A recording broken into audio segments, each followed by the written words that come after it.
In this video, I am explaining the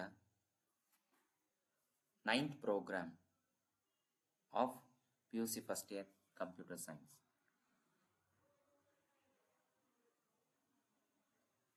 ಈ program ಅಲ್ಲಿ Python program to print the table of a given number ಅಂತ ಕೊಟ್ಟಿದೆ.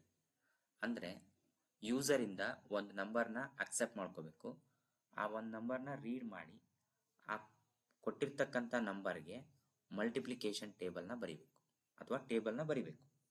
ಈಗ for example 10 ಅಂತ ಕೊಟ್ರೆ 10 ಇಂಟು 1 ಇಸ್ ಈಕ್ವಲ್ ಟು 10.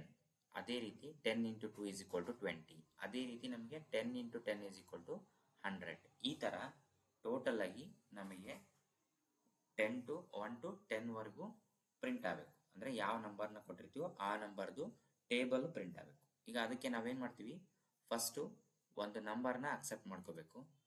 ಆ number first for example n is equal to ಅಂತ ತಗೊಳ್ತೀನಿ. n is equal to int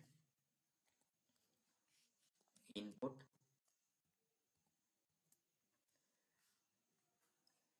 enter the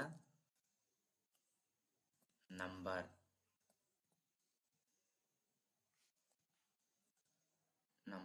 to print table, multiplication table ಅಥವಾ only table ಅಂತ ಬರೀಬಹುದು. ಈ ತರ ನಾವು ಫಸ್ಟ್ ಒಂದು ನಂಬರ್ನ ಅಕ್ಸೆಪ್ಟ್ ಮಾಡ್ಕೊಂತೀವಿ. n ಅನ್ನೋದು ಇಲ್ಲಿ ವೇರಿಯೇಬಲ್ ನೇಮು, ಇಂಟ್ ಅನ್ನೋದು ಡಾಟಾ ಟೈಪು, ಇನ್ಪುಟ್ ಅನ್ನೋದು ಕೀವರ್ಡು. ನಾವು ವ್ಯಾಲ್ಯೂನ ಅಕ್ಸೆಪ್ಟ್ ಮಾಡ್ಕೊಳಕ್ ಬರೀತೀವಿ. Enter the number to print the table.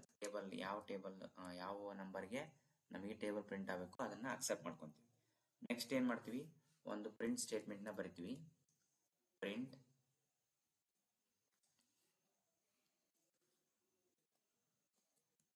the multiplication table of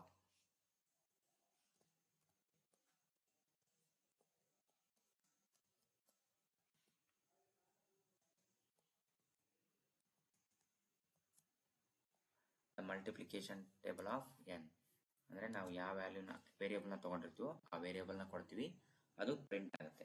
next ಒಂದು ಲೂಪಿಂಗ್ ಸ್ಟೇಟ್ಮೆಂಟ್ ನ ಬರಿಬೇಕು. ಲೂಪಿಂಗ್ ಸ್ಟೇಟ್ಮೆಂಟ್ ಯಾಕೆ ಬರಿಬೇಕು ಅಂದ್ರೆ ನಾವು 1 ಇಂದ ಅಂದ್ರೆ 1 ಟು 10 ವರೆಗೂ ಪ್ರಿಂಟ್ ಆಗಬೇಕು. 10 ಇಂಟು 1, 10 ಇಂಟು 2, 10 ಇಂಟು 3 ಅಂದ್ರೆ ಮೋರ್ ದ್ಯಾನ್ 1 ಸ್ಟೇಟ್ಮೆಂಟ್ ಬಂದ್ರೆ ನಾವಲ್ಲಿ ಲೂಪಿಂಗ್ ಸ್ಟೇಟ್ಮೆಂಟ್ ನ ಯೂಸ್ ಮಾಡ್ತೀವಿ.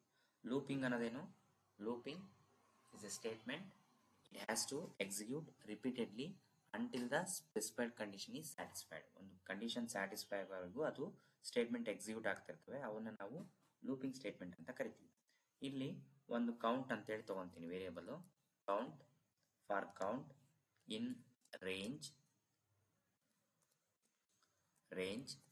ಬ್ರಾಕೆಟ್ ಅಲ್ಲಿ 1,11 ಅಂತ ಬರಿತೀವಿ. ಇಲ್ಲಿ ನಾನು ಕೌಂಟ್ ಅನ್ನೋದು ಒಂದು ವೇರಿಯೇಬಲ್ ನೇಮ್ ನ ತಗೊಂಡಿನಿ, ಅಂದ್ರೆ ಅದು ಲಿಮಿಟ್. Next range 1,11. 1,11 ಯಾಕೆ ತಗೊಂಡೆ ಅಂದ್ರೆ ಇಲ್ಲಿ 1 ಅನ್ನೋದು ಸ್ಟಾರ್ಟಿಂಗ್ ಇಂಡೆಕ್ಸ್ ಅಂತ ಕರಿತೀವಿ, ಲಾಸ್ಟ್ ಸ್ಟಾಪ್ ಇಂಡೆಕ್ಸ್. 11 ಅನ್ನೋದು ಸ್ಟಾಪ್ ಇಂಡೆಕ್ಸ್. ಸ್ಟಾಪ್ ಇಂಡೆಕ್ಸ್ ಏನ್ ಬರ್ದಿರ್ತೀವಲ್ಲ ಅದ್ರ ಬಿಫೋರ್, ಅದ್ರ ಹಿಂದಿನವರೆಗೂ ಪ್ರಿಂಟ್ ಆಗುತ್ತೆ. ಅಂದ್ರೆ -1.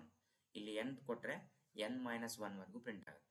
ನಮಗೆ 1 ಟು 10 ಬೇಕಪ್ಪ ಅಂದ್ರೆ 1,11 ಬರೀತೀವಿ. ಬರ್ದಾಗ ಏನಾಗುತ್ತೆ, ಅಲ್ಲಿ ಅಪ್ ಟು 10 ವರೆಗೂ ಪ್ರಿಂಟ್ ಆಗುತ್ತೆ. ಈಗ ಒಂದು ಪ್ರಿಂಟ್ ಸ್ಟೇಟ್ಮೆಂಟ್ ನ ಬರಿಬೇಕು. ಪ್ರಿಂಟ್ ನಂಬರ್ n ಅಂದ್ರೆ ಯಾವ ವ್ಯಾಲ್ಯೂ ಕೊಟ್ಟಿರ್ತೀವೋ ಆ ನಂಬರು, ಸಿಂಗಲ್ ಕೋಟ್ ಅಲ್ಲಿ x ಅಂತ ಬರಿತೀನಿ. x ಅನ್ನೋದು ಮಲ್ಟಿಪ್ಲಿಕೇಶನ್ ಸಿಂಬಲ್ ತೋರ್ಸಕ್ಕೆ ಇಲ್ಲಿ ನಾವು ಸಿಂಗಲ್ ಕೋಟ್ ಅಲ್ಲಿ x ಬರ್ದಿದ್ದೀನಿ, ಅದು ಪ್ರಿಂಟ್ ಆಗುತ್ತೆ. ಕೌಂಟ್ ಅಂದ್ರೆ ನಮಗೆ 1 ಇಂದ 11 ವರೆಗೆ ಏನ್ ಪ್ರಿಂಟ್ ಆಗುತ್ತಲ್ಲ ಅದು. ಮತ್ತೆ ಏನ್ ಮಾಡ್ತೀನಿ, ಸಿಂಗಲ್ ಕೋಟ್ ಅಲ್ಲಿ ಈಸ್ ಈಕ್ವಲ್ ಟು ಬರಿತೀನಿ. ಮತ್ತೇನಾಗುತ್ತೆ, n ಇಂಟು ಕೌಂಟ್. ಈ ತರ ಬರೆದ್ರೆ ಏನಾಗುತ್ತಪ್ಪ ಅಂದ್ರೆ, ಫಾರ್ ಎಕ್ಸಾಂಪಲ್ ನಾನು 10 ಕೊಟ್ರೆ 10 ಇಂಟು 1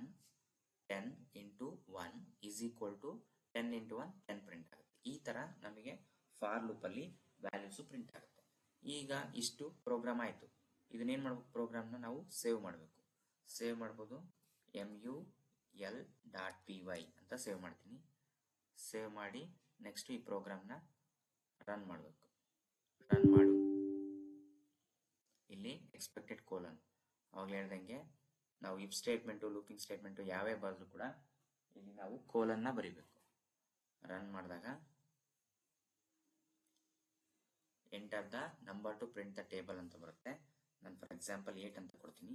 8 ಅಂತ ಕೊಟ್ಟು ಎಂಟರ್ ಪ್ರೆಸ್ ಮಾಡಿದರೆ ನಮಗೆ the multiplication table of 8 is 8 1 ಜಾ 8, 8 2 ಜಾ 16, 8 3 ಜಾ 24. ಈ ಥರ ವ್ಯಾಲ್ಯೂಸು ನಮಗೆ ಪ್ರಿಂಟ್ ಆಗುತ್ತೆ. ಇಲ್ಲಿ ಯಾವುದೇ ವ್ಯಾಲ್ಯೂ ಕೊಟ್ಟರು ಕೂಡ ಅದು ಪ್ರಿಂಟ್ ಆಗುತ್ತೆ. ಫಾರ್ ಎಕ್ಸಾಂಪಲ್ ನಾನು ಇನ್ನೊಂದು ರನ್ ಮಾಡ್ತೀನಿ. ಇನ್ನೊಂದು ನಂಬರು ರನ್ ಮಾಡು 25 ಕೊಡ್ತೀನಿ. 25 ಎಂಟರ್ ಕೊಟ್ಟರೆ 25 1 ಜಾ 25, 25 2 ಜಾ 50, ಈ ಥರ ಅಪ್ ಟು 10 ವರೆಗೂ 25 ಇಂಟು 10 ವರೆಗೂ ಪ್ರಿಂಟ್ ಆಗುತ್ತೆ. ಇಲ್ಲಿ 25 ಅನ್ನೋದು ಎನ್ನು, ಇಲ್ಲಿ ಬರೋದು ಕೌಂಟು. ಇಲ್ಲಿ 1,11 ಕೊಡ್ತೀವಿ ನಾವು. ಇಲ್ಲಿ ಫಾರ್ ಲೂಪಲ್ಲಿ ರೇಂಜಲ್ಲಿ 1,11 ಕೊಟ್ಟರೆ ಅಪ್ ಟು 10 ವರೆಗೂ ಪ್ರಿಂಟ್ ಆಗುತ್ತೆ.